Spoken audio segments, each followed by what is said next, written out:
ভোলে বা পার করবে আগামী পর্বের গল্প। ঝিলের অবস্থার প্রতি সবাই শঙ্কিত।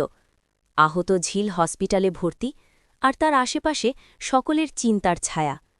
এ সময় হাজির হন সাক্ষী, একজন নারী যার চোখে আছে সহানুভূতি আর কথায় আছে এক অদ্ভুত আন্তরিকতা। ঝিলকে দেখতে এসে সাক্ষী বললেন, প্রতিটি মানুষের জীবনে থাকে কিছু পরিকল্পনা, তবে কখনো কখনো সেই পরিকল্পনা ঈশ্বরের খেলার মতো ঘেটে যায়।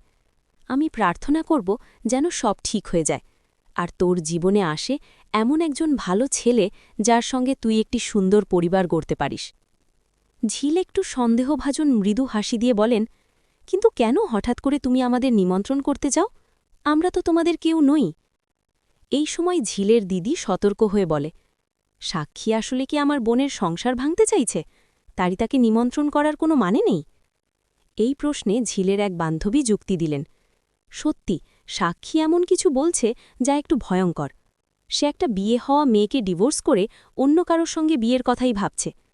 কিন্তু ডাক্তারবাবু স্পষ্টভাবে বলেছিলেন ঝিল তার বউ। সাক্ষী যদি তাকে বউ হিসাবে মেনে নেন, তাহলে কেন তাকে পুনরায় বউ বলবেন? সাক্ষী এক শান্ত কিন্তু দৃঢ় কণ্ঠে বলেন, তোমাদের বন্ধুরা বড়ই ছেলে মানুষ, তারা শুধু মুখের কথাই বিশ্বাস করে।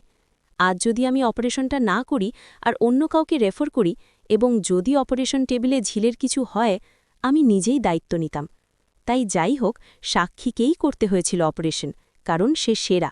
আর যেভাবেই শুরু হয়েছিল সেই শুরু অনুযায়ী সাক্ষী বাধ্য হয়ে বলতে হয়েছিল ঝিল তার ওয়াইফ, নইলে তারা অপারেশন করতে দিত না। এই কথা শুনে ঝিল একটু স্থির হয়।